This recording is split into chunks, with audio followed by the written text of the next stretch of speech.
ওই দেখা যায় কবরস্থান, ওই আমাদের ঘর, ওইখানেতে থাকতে হবে সারা জীবন ভর। ও কবর তুই চাস কি, টাকা পয়সা নিস কি? ঘুষ আমি খাই না, মুমিন বান্দা পাই না।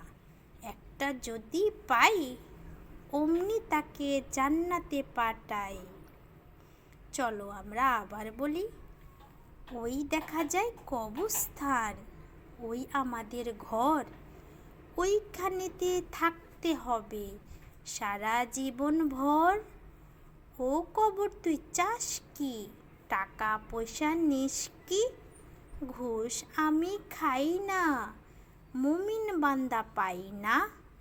একটা যদি পাই, অমনি তাকে জান্নাতে পাঠাই। হ্যালো ছোট্ট বন্ধুরা, আমার ভিডিও যদি তোমাদের ভালো লেগে থাকে তাহলে লাইক কমেন্ট ফলো দিতে ভুলবে না কিন্তু। বাই বাই ছোট্ট বন্ধুরা, আল্লাহ হাফেজ।